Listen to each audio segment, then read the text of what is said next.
Hello friends, standard 9th में poem number 7 Surdas के पद। सूरदास के पद में सूरदास ने खुद दो पदों की जो रचना की है, इसके बारे में हम आज जानेंगे। सूरदास ने जो पद लिखे हैं उसके पहले सूरदास के बारे में हम थोड़ा बहुत जान लें। सूरदास का जन्म माना जाए तो सन 1478 ईस्वी और निधन सन 1573 ईस्वी में माना जाता है।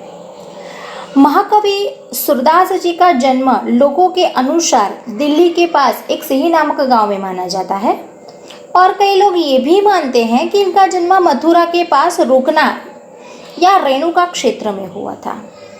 लोगों का मानना ये भी है कि वो जन्मांध थे। जन्मांध मानी जन्म से वो देखते ही नहीं थे, वो भी एक विवादास्पद है। अगर जन्म से अंध है तो श्री कृष्ण की छवि जिन्होंने देखी ही नहीं है तो बखूबी ही उन्होंने इतना बारीक वर्णन जो किया है बाल कृष्ण का, जो मनोरम्य वर्णन है, वो सिर्फ उनकी अंतरात्मा ही के द्वारा दर्शन हो गए हैं और शायद लिखा है। वल्लभाचार्य इनके गुरु थे और उनकी प्रेरणा से श्रीनाथ जी मंदिर में कृष्ण की लीलाओं से संबंधित पदों की रचना उन्होंने वहाँ ही की थी और श्री कृष्ण के अनन्य भक्त थे। यहाँ दो पद है, उसमें से देखा जाए तो वात्सल्य एवं श्रृंगार रस के वर्णन में वो अद्वितीय माने जाते हैं, यानी कि दूसरों के साथ उनकी तुलना नहीं की जा सकती। प्रस्तुत पद में सूरदास ने अनन्य भक्ति भावना का परिचय मिलता है। उसके साथ साथ वो ये भी कहते हैं कि श्री कृष्ण के सिवाय और कहीं भी उन्हें सुख नहीं प्राप्त होता और जिन आँखों ने कमल के साथ नयन वाले श्री कृष्ण का दर्शन कर लिया हो, वो और देव की आराधना कैसे कर सकते हैं, और आराध्य देव का गुणगान सुर ने किया है। दूसरे पद में कृष्ण का मनमोहक वर्णन किया है और बाल कृष्ण की चेष्टाओं के माध्यम से बाल कृष्ण का मनोरम्य वर्णन मिलता है।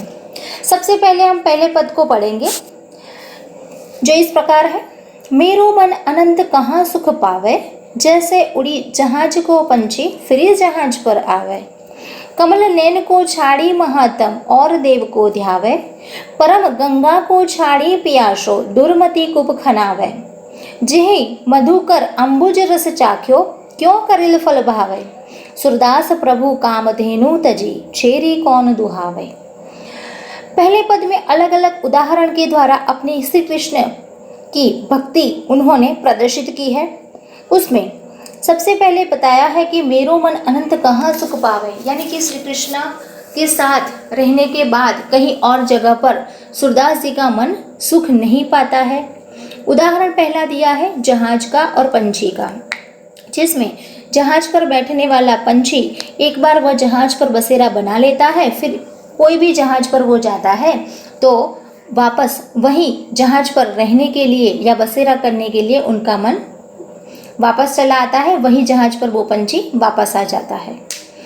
दूसरी लाइन में बताया है कि कमल नैन को छाड़ी महात्म और देव को ध्यावे, यानी कि जिसके नैन कमल नयन है, श्री कृष्ण की महिमा छोड़कर वह किसी अन्य देवता का ध्यान कैसे धर सकते हैं और कोई और देव की आराधना भी वो नहीं कर सकते। परम गंगा को छाड़ी पियासो दुर्मति कुप खनावे। कुप मानी कुआं और पियासो मानी की प्यासा। परम गंगा यानी पवित्र गंगा नदी का पानी अगर मिल जाता है तो वो पानी छोड़कर कुआं कूदने जाएगा तो उससे बड़ा मूर्ख कौन होगा, क्योंकि पवित्र गंगा का पानी मिल जाता है और पी लेता है तो वो पवित्र हो जाता है। तो कुएं का पानी ढूंढने या कुआं खोदने जो जाता है वो मूर्ख कहलाएगा। आगे अगली लाइन में बताया है कि जिहि मधुकर अंबुज रस चाख्यो, क्यों करेल फल भावे, अर्थात जिस भौरे ने कमल के रस का स्वाद चख लिया हो उसे करेल का फल कैसे अच्छा लगेगा, यानी कि वो तो कटु होता है। अंत में सूरदास जी ये भी कहते हैं कि मेरे प्रभु तो कामधेनु के समान है। सूरदास प्रभु कामधेनु तजी, यानी कि कामधेनु समान है। तजी माने कि उनको छोड़कर छेरी कौन दुहावे, यानी कि बकरी छेरी को दोहने कौन जाएगा, यानी कि श्री कृष्ण के चरणों में ही उनका जीवन समर्पित है। यानी कि अलग अलग उदाहरण द्वारा उन्होंने जहाज और पंछी, कमल नयन को छोड़ के कहाँ जाने का, पवित्र गंगा नदी का और भौरे का उदाहरण देकर और अंत में कामधेनु और छेरी का उदाहरण देकर उन्होंने श्री कृष्ण और अपने आप को समीप किया है और बताया है कि वो एक अनन्य भक्त है और श्री कृष्ण के अलावा वो कहीं और नहीं जाने वाले हैं। दूसरे पद में देखा जाए तो शोभित कर नवनीत लिए घुटुरुनी चरण रेणु तन मंडित मुख दधि लेप किए चारु कपोल लोल लोचन गोरोचन तिलक दिए लट लटकनी मधु मत मधुप गन मादक मधु ही पिए कंठूला कंठ ब्रज के हरि नख राजत रुचित है धन्य शूर एको पल इहि सुख का सत्य कल्प जिए। श्री कृष्ण की अनन्य भक्ति के साथ साथ उन्होंने बाल कृष्ण की वर्णन इस पद में किया है।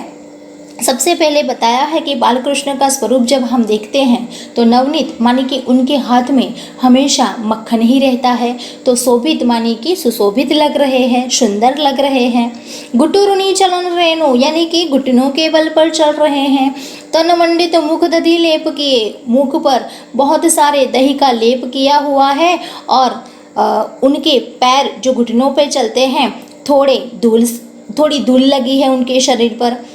और आगे बताया है कि चारु कपोल लोल लोचन गोरोचन तिलक किए, गोरोचन का कपाल पे तिलक किया है और उनके माथे पर तिलक सुशोभित लग रहा है। उनके गाल बहुत ही सुंदर है और नेत्र चंचल है। नेत्र चंचल यानी कि इतने छोटे होने के बाद उनकी आंखें इस तरह होती है कि जैसे कोई बड़े व्यक्ति बहुत सारे विचार आंखों में प्रदर्शित कर लिए हैं।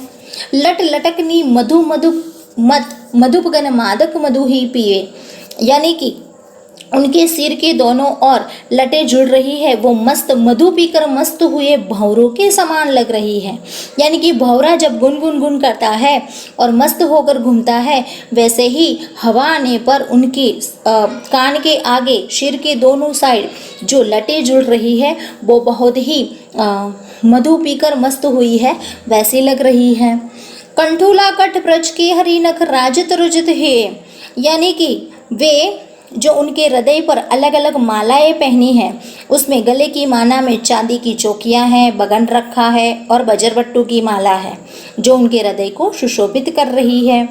सूरदास जी कहते हैं कि धन्य शूरे कोपल इहि सुख का सतकल्प जिए। सतकल्प माने कि 100 अवतार अगर श्री कृष्ण उन्हें या श्री कृष्ण के दर्शन एक पल के लिए मिल जाते हैं तो सूरदास धन्य हो जाएंगे और वो सुख के पल को कभी भी नहीं भुला पाएंगे।